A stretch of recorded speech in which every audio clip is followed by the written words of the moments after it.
As we can hear you, that's all. All right. Okay, what is your name and where are you from? My name is Joshua Greenfield. I live in New York City.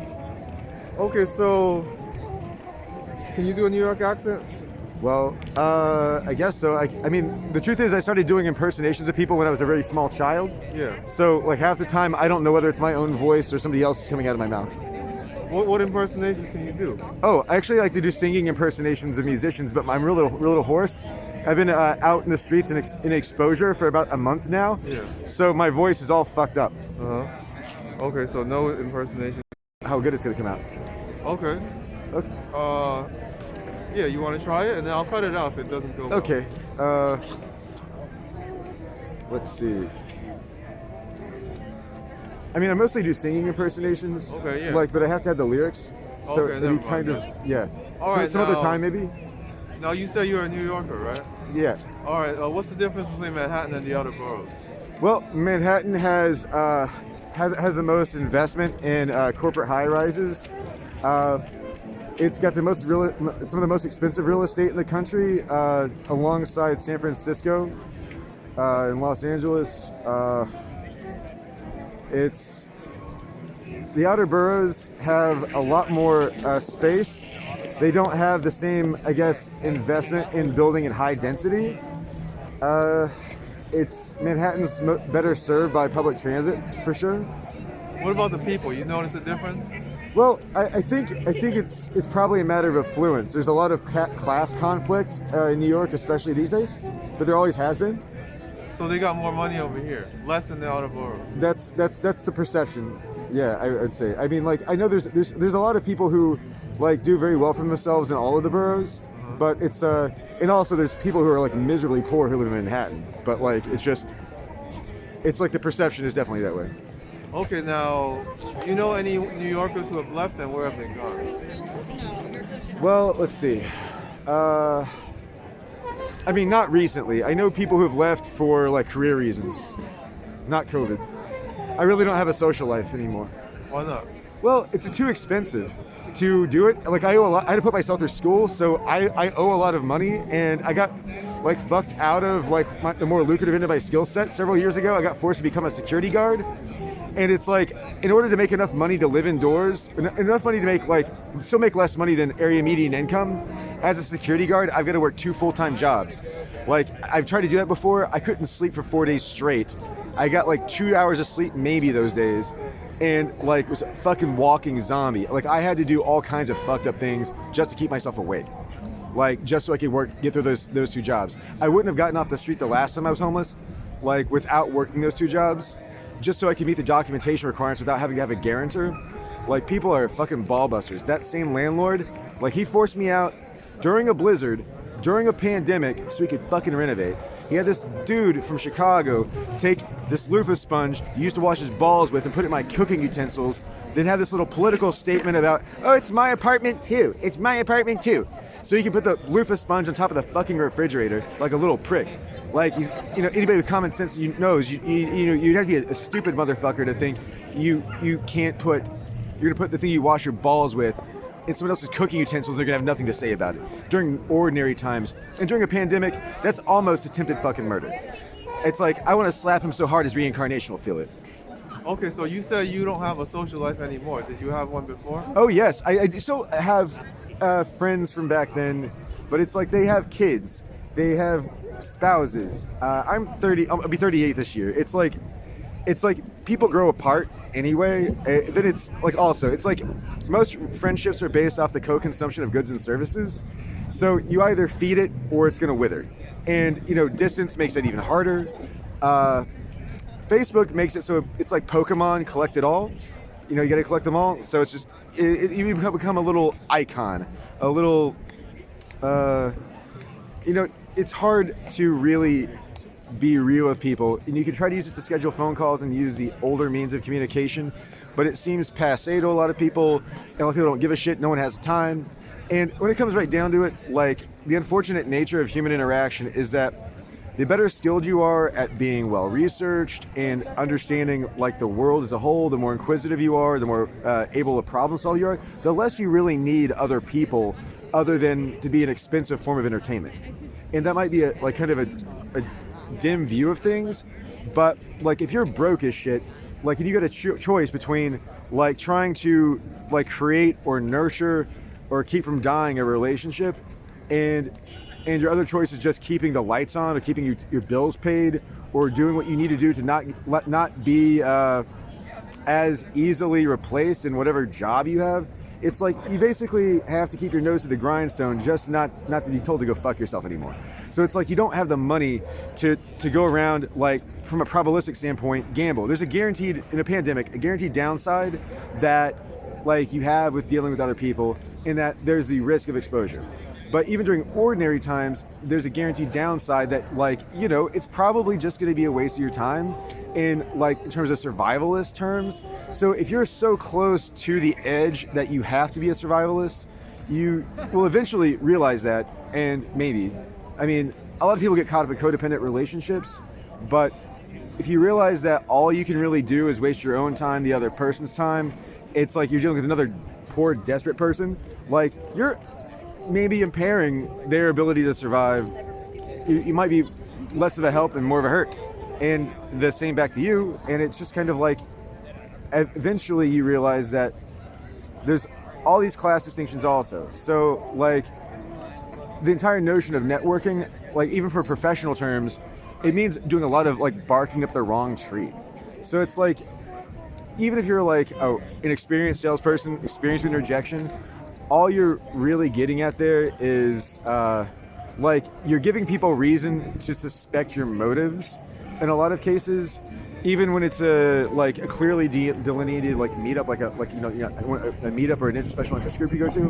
Like people know when they're being networked, and most people like they have a small like tribal circle that can't really extend beyond 150 people. Most people don't have the resources for even that many.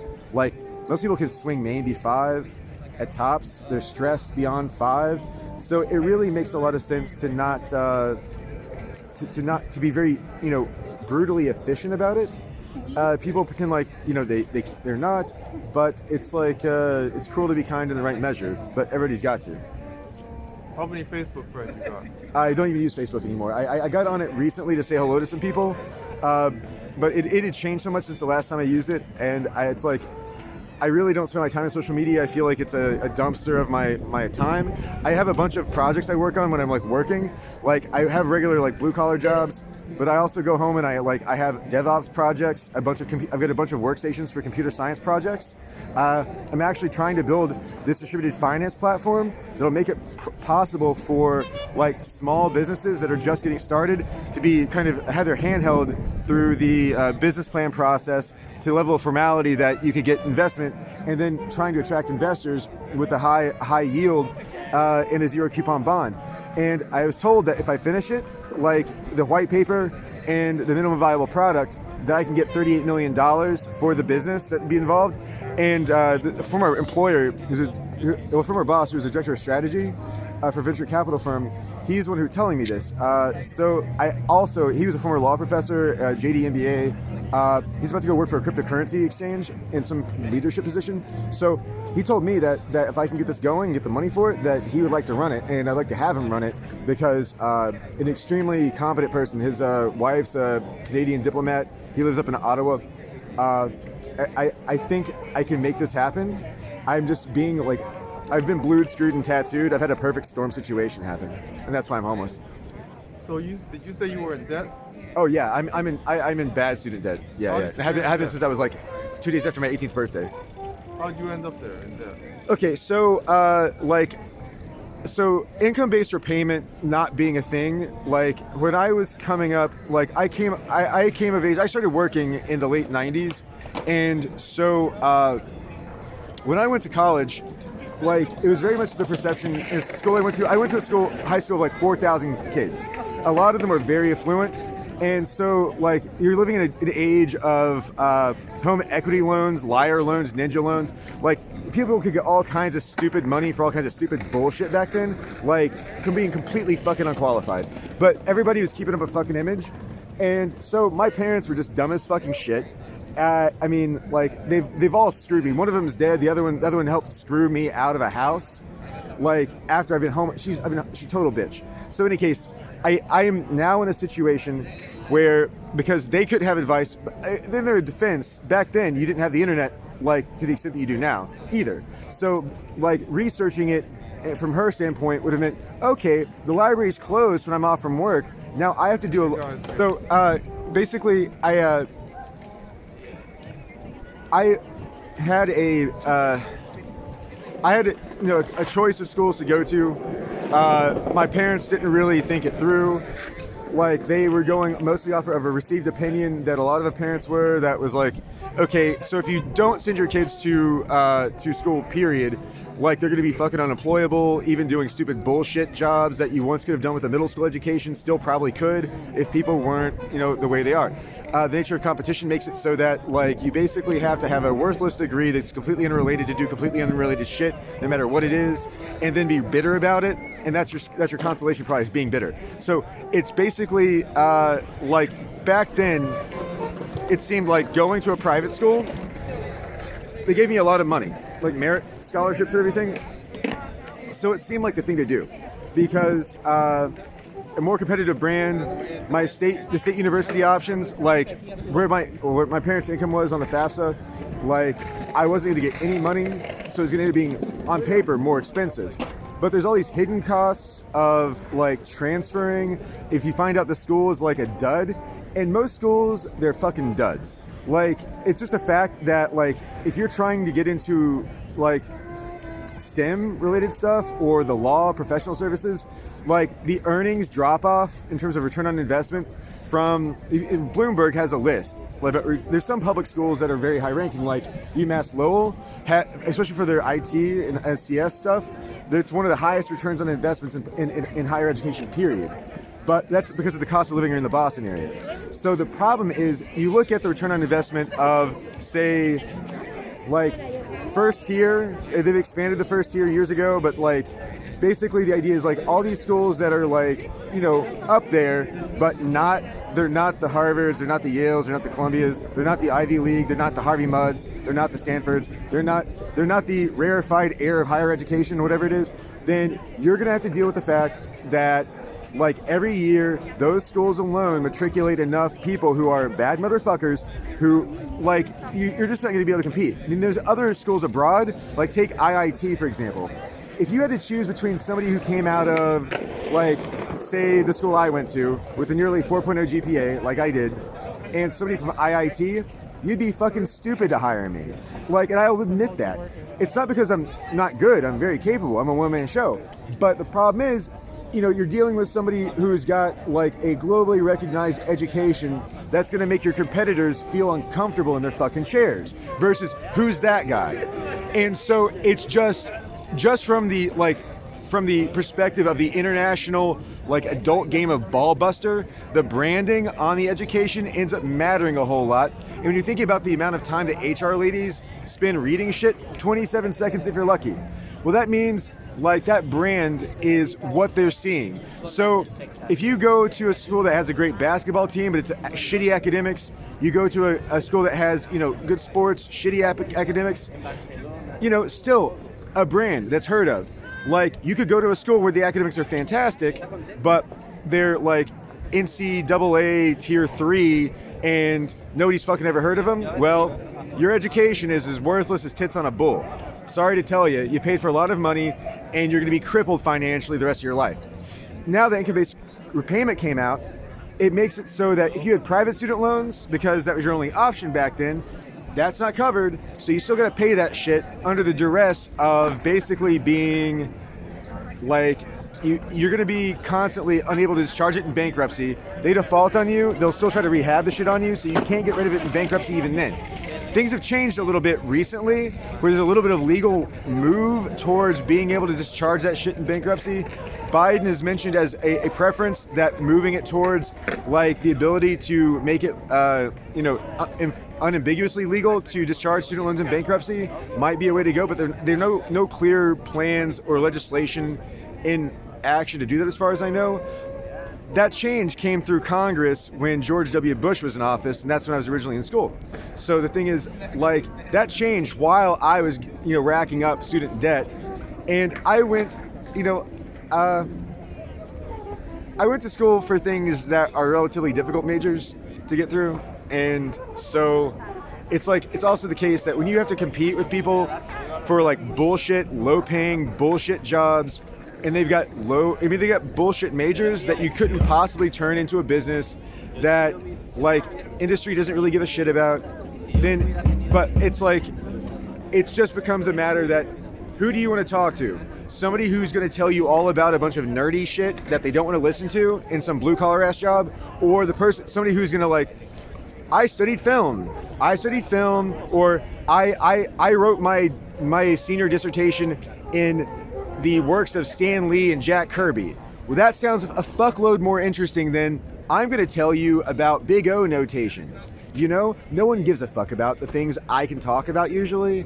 So I have the choice of being a social pariah and keeping my mouth shut, or being an obnoxious asshole who talks to himself.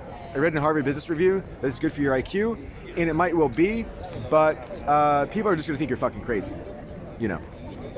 Am I correct to assume that you're in debt because of college? Entirely. Almost entirely. That and the Department of Sanitation crashed a garbage truck into the back of my for hire vehicle a few years ago, which cost me, it was right after the Department of Buildings condemned my apartment. So I lost a TEFL English teaching job online, and then like they fucked up my money like driving a for hire vehicle. And I had to live in the thing too. Like nobody was tipping me either. Like, so the thing is, like, I basically got, in a bad spot, lost my own car. So for the most part, the money I owe is student loan debt, but there's a little consumer debt related to a repoed vehicle. So how would you have done things differently? Let's say we went back 10 years. Oh, I would have to go back 20 to fix anything. Okay, let's go back 20 then.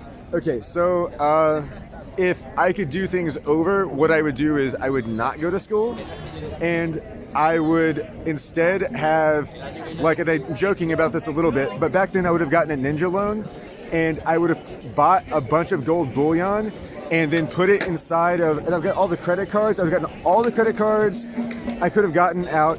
I would have gotten a ninja loan, and I would have like bought the biggest McMansion I possibly could, and then rented it out to people, and stacked all the paper I could, and bought all the gold I could on the credit cards, and put it in a storage unit, and prepaid the storage unit like in cash, and then I would have declared bankruptcy, and then taken all the gold and shit and all in the house and everything, and then just basically find a way through a series of shell corporations to declare personal bankruptcy, having no personal assets myself, but having a holding company that I don't really own, like hold all of the gold assets, so that once I'm free and clear, after the 7 years from the bankruptcy, take all that shit and then basically liquidate it, and then start a series of entrepreneurial endeavors and business plans that I have come up with, though I don't know that I would have if I had taken that path. I'm kidding. I wouldn't really do that. It's moral, but like it would have been possible. Like that's this shitty thing. Like if I hadn't gone to school and I gotten into crime, like business crime, like I would be really fucking good at it, and I'd be like really goddamn rich by this point if I just got into business crime and not gone to college. So when you approached me earlier, you said something about what was your what are you trying to do right now? Okay, so I'm trying to writing a piece of right now I'm just trying to get out of homelessness. It happened because of two different staffing agencies fucking me and my landlord trying to fuck me, a perfect storm of bullshit. So like after that, like what I'm going to do is I'm trying to get right now into an office in Greenpoint. It's $250 a month, $250 deposit. Rent an office. Yeah, rent an office space, because then I can, while I'm still homeless and trying to get out of it, I can work on this project to do it's a distributed finance platform aimed at crowdsourcing for small businesses, early stage businesses, so that from an investor perspective, you can get into a series of early stage companies and get a 28% yield exit. If you're the first cohort in on the company, you'll get a 28% yield after 6 months.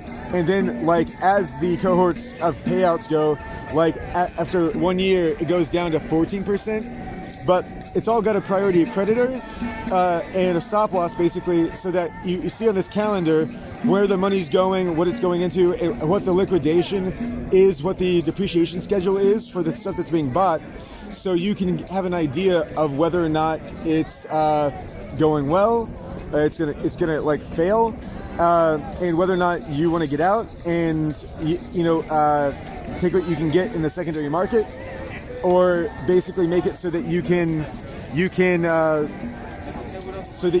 get a pretty good yield in a short turnaround on like small denominations, and have it completely traceable because it's on a blockchain. So it's like the bonds are essentially tokenized, but the like other benefit to it is that you have these like intake.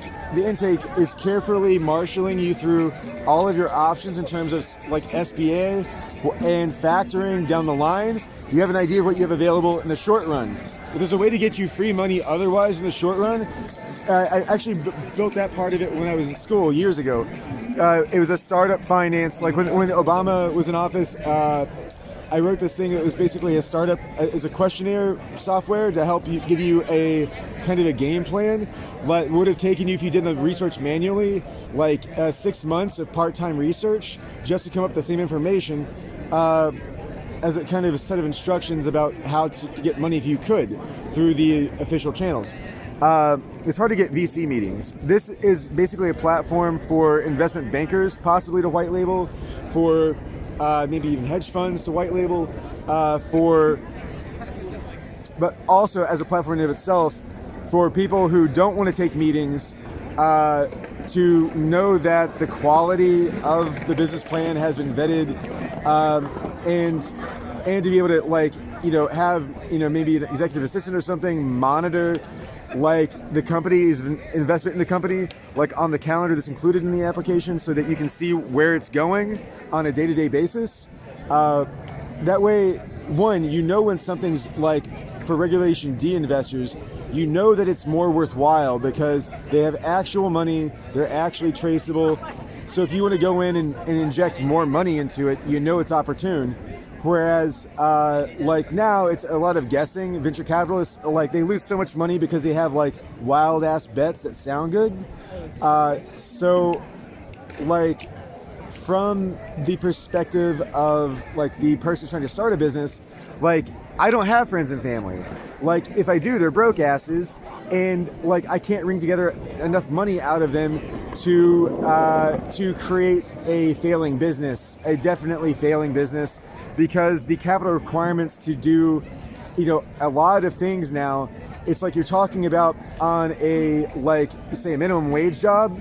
If you had no social life, you ate like very frugal, very Spartan diet, you cut costs every which way, you're talking about having to save money for 300 years to be able to come up with the kind of money you'd have to just to, like, say, register a patent and have a patent attorney or patent firm like watch the shit proactively.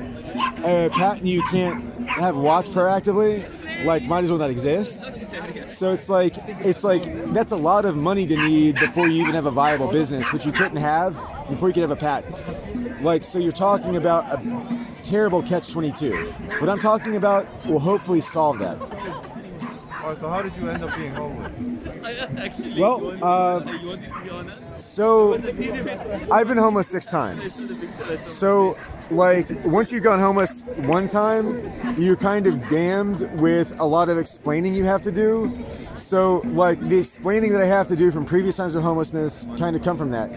2016, I had worked for the state of Tennessee. I worked with a piece of software that saved them about $4,000 a week in lost productivity. And once I was done, they unceremoniously fired me. I had permission to do this. I mean, they should have been thanking me. I gave them a little George Jetson button that controlled an extract, transform, load. The managers who had tenure or whatever, like, they would have taken all day to do it. It was me and this other guy. We could do it in 30 minutes. But that was still a lot of time considering what was going on. We had to read a bunch of administrative judges' orders and implement them. So it's just kind of unfortunate because it's like I did them a solid and then they fucked me. Like the amount of money I saved them over the course of a couple months, like, more than paid for my salary and entire benefits package. So I was getting paid like a chump. I saved them a bunch of money and then they fucked me. So like I had to really make a bum rush really quick. Do something. So I was like, okay, I have these other projects. Because at this point in time, I'd come up with a way to, it sounds crazy, but reduce sea level rise from glacial melt. And I've been working on this in my part-time. I work on all kinds of crazy, ambitious shit, even though I'm a broke ass, on my spare time, because I don't have a social life, but I do have a hyperactive mind. So I figured it out how to do it, and I was like, I'm gonna get capital. So where's money? So I got my cab driver's license, but then they immediately condemned my apartment. I had this English teaching job, lost that. Then shortly thereafter, a garbage truck crashed into my cab on the West Side Highway. And then the comptroller's office. Talk about yellow car? I was driving for Uber, like a black car. It was a Toyota Avalon, leather interior. It was an okay car, but I was renting it. And he crashed into the back of the fucking thing. And the comptroller's office does not pay for shit up front. They do not have car insurance. They expect you to pay for it.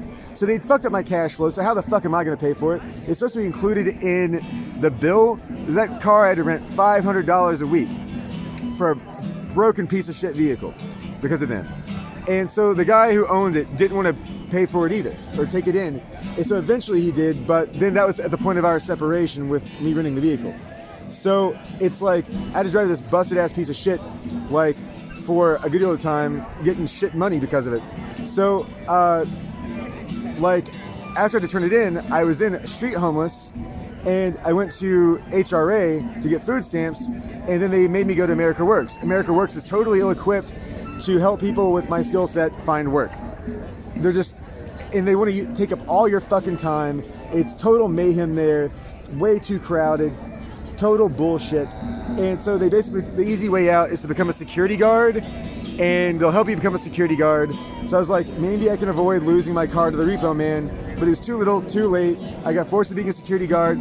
It got me out of being homeless that time, but, and I later became a field supervisor for a company. I wrote SOPs for a bunch of corporate high-rises, but it's basically in emergency action plans, but it's basically a big pain in the ass. A big pain in the ass because like HR people are gonna see, oh, you do security. And so a lot of security has the reputation of being people who are gold bricking, they don't do anything, and it doesn't really instill the idea that you're a capable or competent person, and they just don't read below the fold. So the thing is, that has led it to the point where it's really hard for me to find work that's not in security now, and I owe all this money. I have a skill set that's very lucrative, I'm good at what I can do, but it's very hard to get through all that. I've got a lot of explaining. So even if I could get through the first few rounds of, say, a software engineering job, they're going to see my portfolio, and they're going to know where my time went, all the time I spent homeless. And so, and I'm going to have to explain that, and they're going to be like, oh, well, your risk profile's too fucking high to want within 1,000 miles of my fucking project and my fucking money. So that means that relegates me to only working on my own projects now. And so I was trying to get out of doing security at this as a luxury doorman recently. I was offered a job. They told me to put in my notice. Then they pushed the date. And then I was like, fuck this. I can't wait any longer. I'm about to be homeless. I luckily found another job. But it was like through a subcontractor for the Department of Health, New York Department of Health, doing coronavirus vaccine scheduling. But I was about to be homeless. So the thing is, like, they told me they were going to pay me, like, not the following Friday. Well, that turned out to be wrong. But I had already quit my doorman job to take it because how it was. I'd already given my notice, and they were expecting it. But these people told me, like, you're not going to know you're starting until the next day, the day before. So I had no choice, but I kind of burned a bridge because of that. And then they, like, fine. I tell them, like, look, because I'm not getting paid on time, I'm going to be homeless now, and it's going to take me a little bit to work out a situation where I can get into an office or an apartment. And then they basically said I couldn't work for them anymore. So it's just, and it was just a whole screwed up situation. And then my landlord was trying to renovate the apartment. He wouldn't let me stay, even though my need for moving was maybe lessened. So it was just a perfect storm of situations. Okay, Okay, now where can people find you online? My email actually. What is it? J is in joke, O is in Oscar, B is in bear, S is in Sam, the number 4, J is in joke, L is in language, G is in ghost at gmail.com. You got a cash app or anything for people to donate to you? I've gone through 6, like actually the first time I've ever panhandled was earlier today. After You 6, cash app on your phone. I know, but I feel weird about it because it's just sort of like, I don't really use Cash App. I use PayPal, but I don't like, I mean, if people email me and that's what they want to do, I could discuss it with them. But I mean, that same email is what I use on PayPal. Okay. All right, any final words? Yes, live long and prosper. We are living in an age where we can go down 2 paths. We can get to, using modern technology, current level of technology, get to the early stages of a fully employed post-scarcity society where we all directly have a say by using a piece of software to kind of massage the situation. We have our own wheelhouses where we can be subject matter experts in a narrowly defined policy column from the most local level to the most regional level, and have it so that those like technocrats liaise, refine what the public will is, and avoid the problems that, say, Switzerland has with their direct democracy.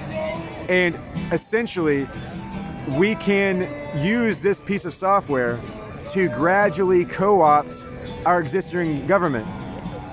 Down the line, engineering a velvet revolution like they had in Poland, but better, where we can take control over our own institutions. We can exert our own say without being threatening to the powers that be and those who control the means of production. So by like massaging it in a really smooth sort of way, we can get what we want, resolve our problems in society, rather than having like these grab bags of policy decisions, like ham fist shit, not have a plan, tell us that we have a say when we really don't, and then turn it into this sort of vitriolic torture chamber where we all go gradually like more filled with animosity and bitterness towards each other when it's really kind of undeserved because we're all basically powerless. Jeff Bezos, if he liquidated everything he had, like he couldn't throw that money towards Congress as it is, like buying them and bribing them to get exactly what he wants. He doesn't have enough money to do it. So like you have some idea of how powerless the rest of us would be because it's a pay-for-play system. Do I have your permission to put this on the internet? Please do.